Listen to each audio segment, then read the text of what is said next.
Now let us study about Awadh. Okay. Another pretext used by Dalhousie to annex territories in India was misgovernment.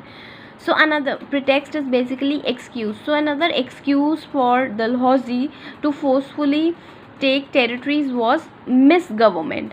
Nawab Wajid Ali Shah of Awadh was accused of misrule and reluctant to introduce reforms. Now another excuse was that misgovernment.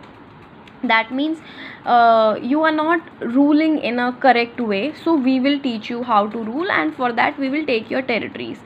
So this allegation was first put on Nawab Wajid Ali Shah of Awadh. Okay, was accused of misrule and reluctant to introduce reforms. Reluctant to introduce reforms means वो बहुत ज़्यादा he wanted to introduce many reforms. Awadh was annexed in 1856. Okay, annexed means again it came under Britishers in 1856. This created a lot of unrest among the Indian soldiers in the British army, as most of them came from Awadh and surrounding countryside. So when Awadh was controlled by the Britishers on the pretext that, on the excuse that you are not ruling your government in a very good manner, so we are taking your territory. So because of that there was a lot of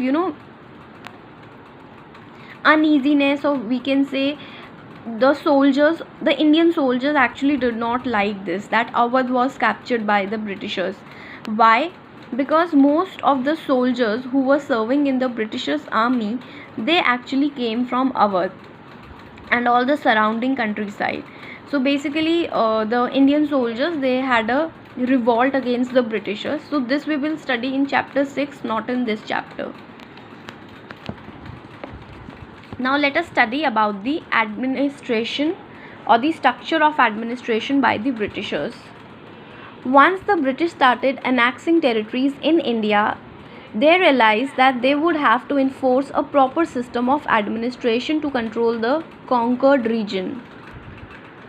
So basically the British actually started feeling that since they are controlling a lot of territory of India under their rule, so now they need a proper system to control India. Okay, a proper system of administration to control the conquered regions. Conquered regions means अभी तक उन्होंने जितने भी areas अपने under किए थे, सो अब उनको कैसे अच्छे से एडमिनिस्टर किया जाए. So they formulated policies to govern these territories. These policies were designed to consolidate British rule in India. The welfare of the common people was never a priority for them. Through it, the company wanted to increase its profit from trade, increase the profitability of its territory it held in India, and strengthen its hold over India. So they are saying when they were actually thinking to bring in an administrative system, so उनका whole purpose यही था that they wanted to bring such kind of policy जिससे Britishers को ही easy हो to rule in India. Okay. Also, Britishers, they actually were never concerned about the common people. Whenever they used to annex a territory from ruler, so rulers के under जितने भी लोग आते थे जिनके ऊपर वो रूल करते थे, Britishers never had any interest regarding them.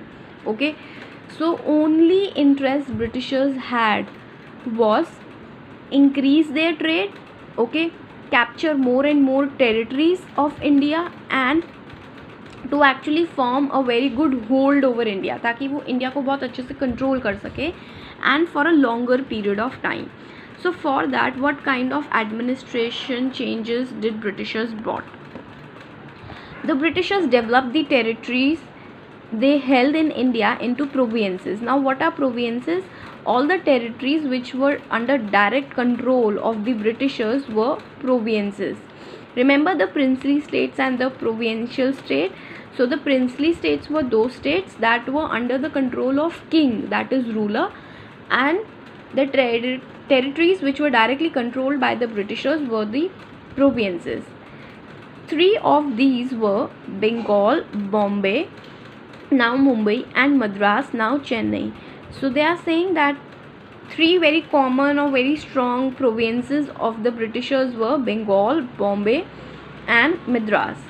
These were called presidencies. Okay, these three provincial states of Britishers, Madras, Bengal and Bombay, they were also called presidencies. Each presidency was administered by a governor. Okay, they were ruled by a governor, with the governor general acting as the overall head. Okay, let's suppose this Bombay is a presidency.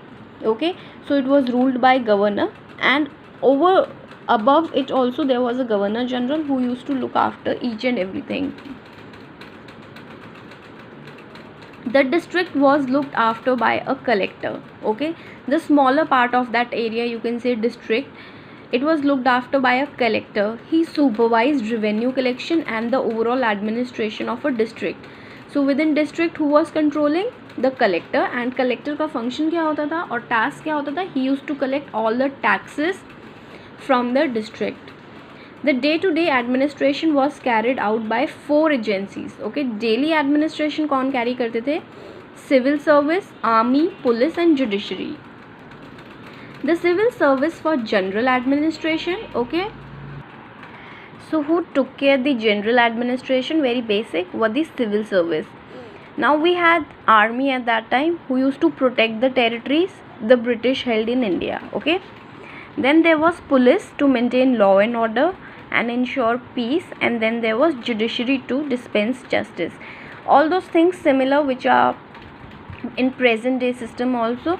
So from here you get to know हमारे अभी जितने भी administration है, it was basically influenced by the Britishers only.